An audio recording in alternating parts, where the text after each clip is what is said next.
Olá pessoal, sejam todos bem-vindos a mais uma aula de Química e o conteúdo da nossa aula de hoje é equilíbrio iônico.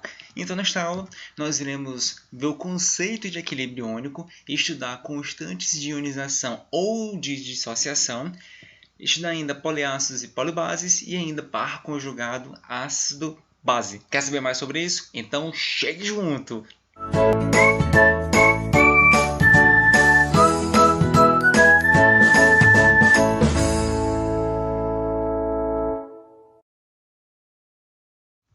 Lembrando que se você ainda não está inscrito no canal, por favor, se inscreva para estar incentivando o canal. Faça um comentário logo aqui abaixo com uma pergunta, ou ainda deixe um gostei caso tenha gostado da aula, para estar incentivando ainda mais o canal. Lembrando que nas aulas anteriores, em equilíbrio químico, nós estudamos diversos exemplos de equilíbrio químico, mas não foi utilizado nenhum que continha íons. Por isso que é chamado somente de equilíbrio químico.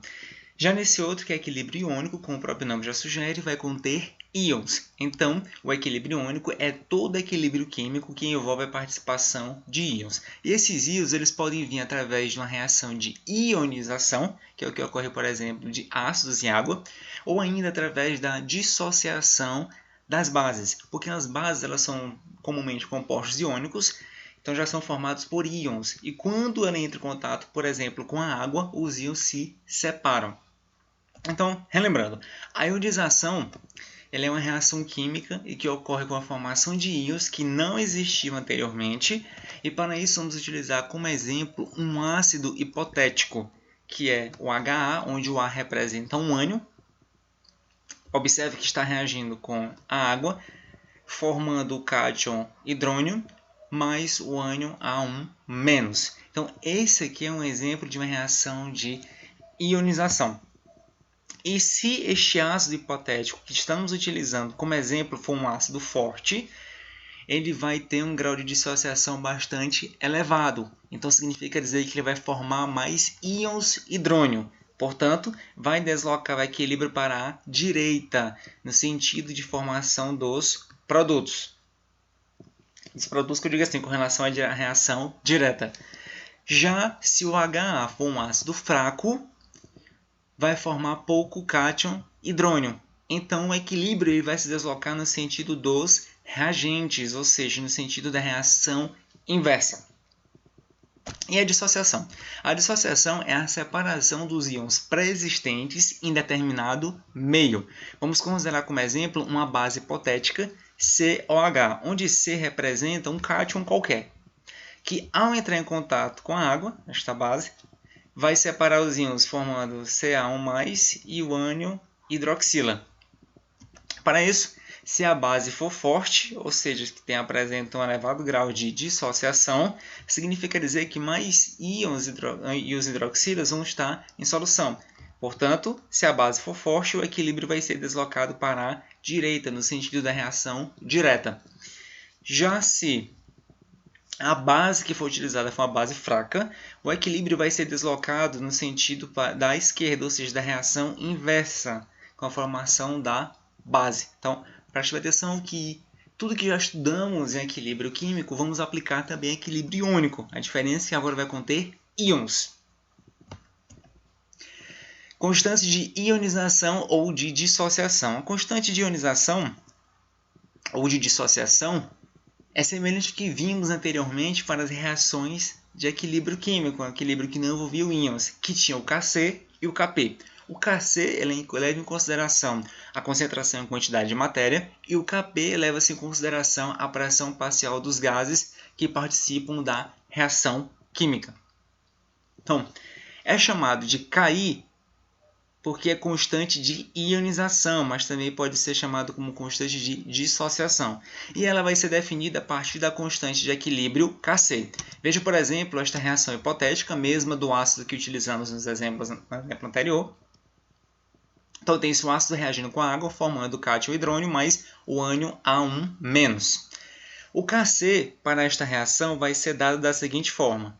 Kc, não sei se vocês recordam, vai ser igual à quantidade dos produtos dividido pela quantidade dos reagentes. Os produtos, o cátion hidrônio e o ânion A1-, vai ser igual a concentração em quantidade de matéria do cátion H3O+, vezes a concentração em quantidade de matéria do ânion A1-, dividido pela concentração em quantidade de matéria do ácido HA, vezes a concentração em quantidade de matéria da água. O que nós vamos observar de interessante? Que nesta equação de Kc, a água, que é um solvente puro, está participando, está atuando como um dos membros para se calcular o Kc. Como a água é um solvente puro, ela apresenta atividade igual a 1. Então, ela não vai interferir no valor da constante de equilíbrio. Então, podemos escrever da seguinte forma. Kc vezes a concentração e quantidade de matéria da água igual a concentração e quantidade de matéria do cátion hidrônio, repetindo o que tinha antes, vezes a concentração do ânion A1-, dividido pela concentração e quantidade de matéria do ácido. Vai ser HA. O que vamos observar de importante? Vou mudar aqui a cor do pincel para que fique mais prático o nosso entendimento. Que esse produto Kc vezes a concentração e quantidade de matéria da água é o que chamamos de Ki, que é a constante de ionização. Então, isso significa dizer que a constante de ionização vai ser igual a concentração do íon hidrônio, H3O+, vezes a concentração e quantidade de matéria do A1-, dividido pela concentração do ácido, HA. Tá? Então, veja que a diferença, porque o solvente ele não vai participar para o cálculo do valor da constante de ionização. De forma análoga, podemos observar para a base, que tem-se a base entrando em contato com a água, os íons irão se separar. Então, o valor de Ki para essa reação vai ser igual a concentração e quantidade de matéria Ca1+, que é um dos produtos, vezes a concentração do ânion hidroxila, menos. Dividido, veja que a concentração e a quantidade de matéria da água já vai estar inclusa no valor juntamente com o Ki. Então, vai ser dividido pela concentração da base. Pronto. Então, essa vai ser a constante para uma reação que envolva, não uma equação química que envolva a base. Mas, a partir disso, podemos observar alguns fatos interessantes, ou então algumas observações importantes que vocês devem ter em mente, já que vocês podem utilizar outros livros ou de outros autores para poder fazer esse estudo. Essa constante de ionização, o Ki, como é para o ácido, vocês podem também encontrar o valor como sendo representado por Ka, que é para dizer que é a constante do ácido. E ainda o Ki pode ser representado por Kd, que é a constante de dissociação, que é para o caso das bases. E neste caso, a constante vai ser Kb, que é a constante da base.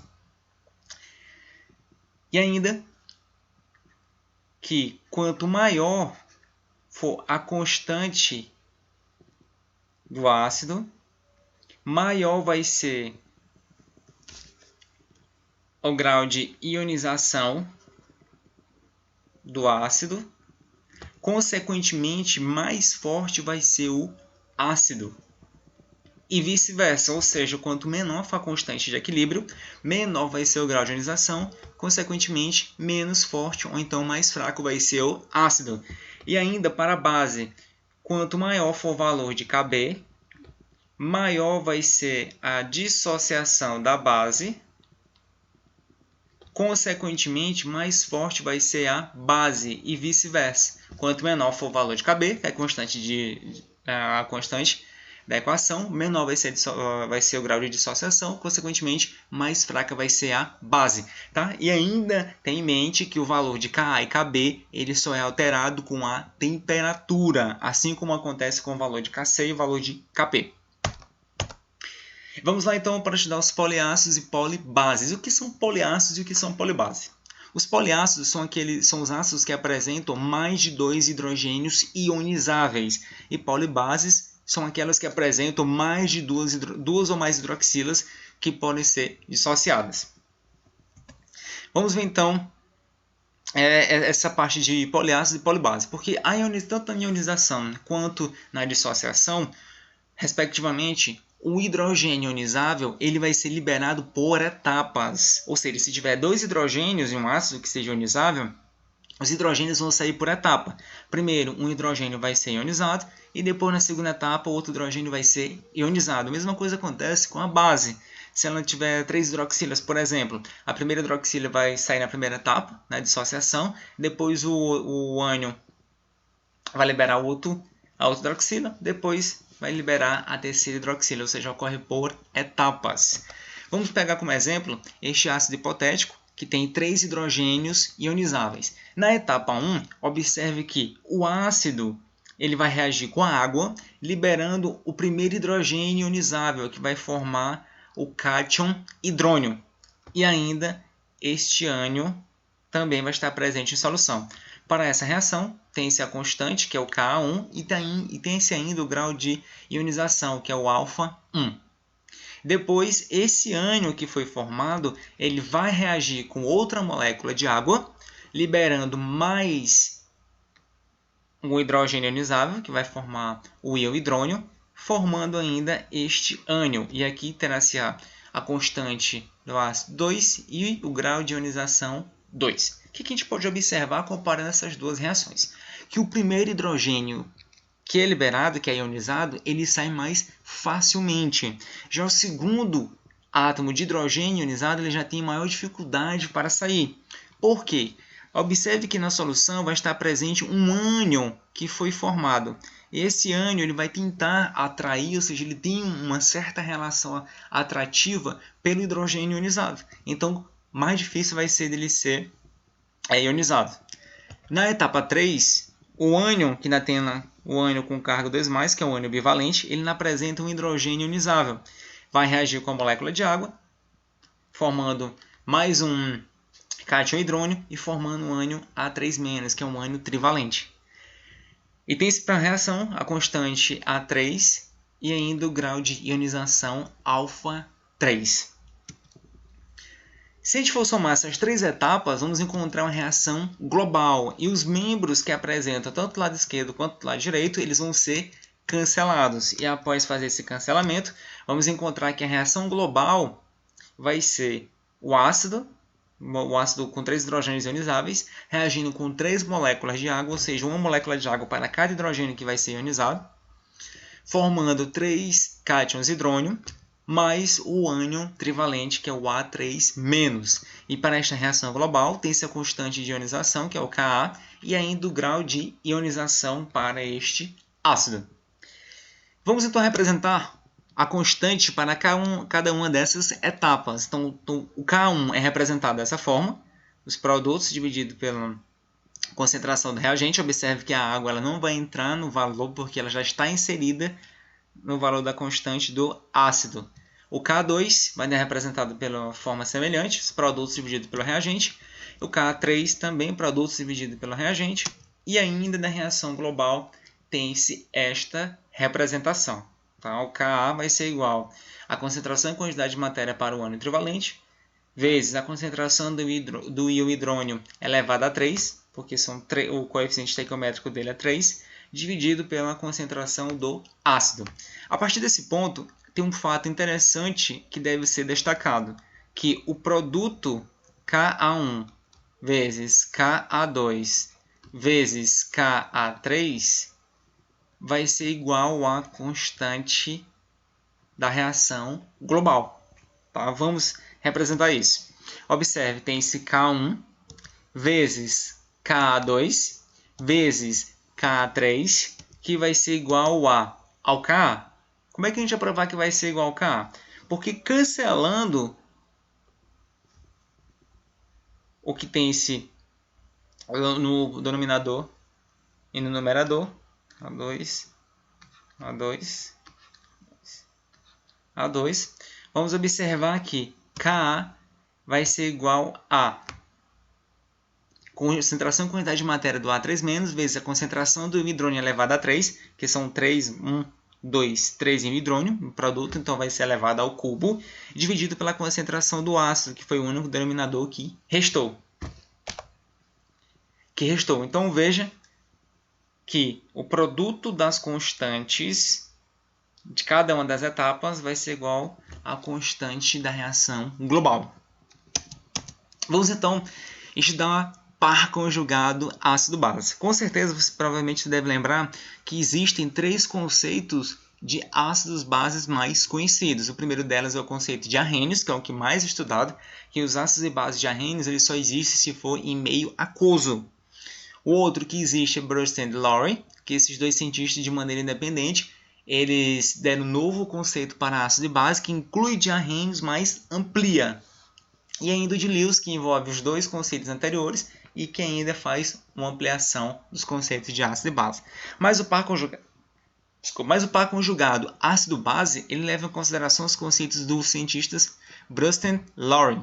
Então, segundo Brustad e Lowry, ácido é toda espécie química capaz de doar próton e base é toda espécie química capaz de receber próton, que é o H+. Então, vamos ver, por exemplo, tem o HCl reagindo com a água, formando o hidrônio mais o ânion cloreto. O que está acontecendo nessa reação? A molécula de água, vou mudar aqui a cor do pincel para azul. O átomo de hidrogênio, sabemos que tem 2 pares de elétrons não ligantes. Então, ele vai utilizar um desses pares de elétrons não ligantes para capturar o próton do ácido clorídrico. Então, se ele está capturando o ácido clorídrico, o H do ácido clorídrico, significa dizer que a água está atuando como uma base. E o ácido clorídrico, como ele está doando um próton, ele vai ser um ácido. Então, o HCl vai ser um ácido de Brustad e Lowry e a água vai ser uma base. Se a gente for observar a reação inversa para formar os reagentes, ou seja, no sentido indireto, o que está acontecendo? O ânion cloreto, ele tem elétrons não ligantes, utilizam desses pares de elétrons não ligantes para capturar um próton do íon hidrônio. Se o ânion cloreto ele está recebendo um próton, ele vai ser classificado agora como uma base e o cátion hidrônio vai ser um ácido. Tá? Agora veja o que é interessante. É que a água que age como uma base, ela dá origem a um ácido. E aqui é chamado de par conjugado.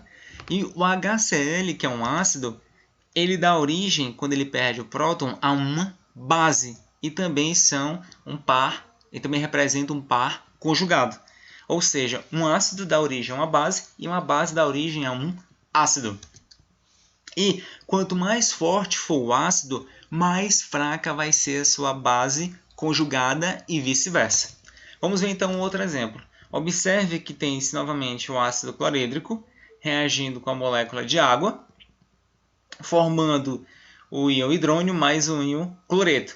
Note que o equilíbrio ele é mais acentuado no sentido da reação direta, porque o ácido clorídrico é um ácido forte. Então, se ele é um ácido forte e a água está sendo a base forte, o ácido clorídrico vai dar origem a uma base fraca, porque ele é um ácido forte, e a água que for utilizada, que está sendo uma base forte, vai formar um ácido fraco, tá? Então, agora entendi, agora eu saquei, agora todas as peças se encaixaram, certo? Então, fiquem atentos quanto a isso. Se tiverem dúvida, deixe lá no comentário que irei responder para vocês. Outro exemplo é com relação à amônia reagindo com a água, produzindo o cátion amônio mais o ânion hidroxila. Neste caso agora, o que a gente vai observar analisando essa reação geral? O nitrogênio ele tem um par de elétron não ligante. Ele vai utilizar esse par de elétron não ligante para capturar um próton da água. Se a amônia vai capturar um próton da água, ela está atuando agora como uma base, e uma base forte. Uma base porque está recebendo um próton. E a água agora está atuando como um ácido, porque ela está doando um próton. E vai ser um ácido forte. E assim a água vai dar origem a uma base fraca, e a amônia vai dar origem a um ácido fraco. E mais uma vez se forma um par conjugado. O que a gente pode observar de interessante ainda é que a água, no exemplo anterior, ela funcionou como uma base. E agora, neste exemplo, a água está funcionando como um ácido. Quando as substâncias elas fazem esse tipo de atuação, ou seja, um momento é um ácido, outro momento é uma base, é chamado de anfiprótico. Então, a água ela é anfiprótica, porque um momento ela é tratada como um ácido, outro momento é tratado como uma base. Então, fique com isso em mente, porque é bastante importante. Até o Sheldon aí ficou impressionado. Outro exemplo é que a amônia reagindo com ácido clorídrico, ou com cloreto de hidrogênio, porque está na fase gasosa, formando o cloreto de amônio. O que a gente pode observar neste caso? Que não é necessário a água para se definir quando tem um ácido, quando tem uma base.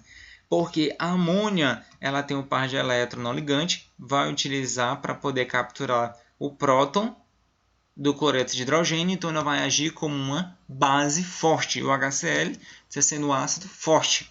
E assim, o ácido clorídrico, quer dizer, o cloreto de hidrogênio, ele vai formar um ácido fraco e a amônia vai formar uma base fraca.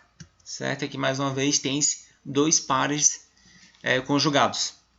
E outro fato interessante é que quanto maior for a constante de ionização, pode ser tanto Ka quanto Kb, maior vai ser a força de um ácido ou de uma força básica de uma determinada substância. Tá, pessoal? Então eu espero que tenha gostado da nossa aula de hoje. Era isso que tinha para esse momento. Então, grande abraço e até a nossa próxima aula. Então, fiquem ligados!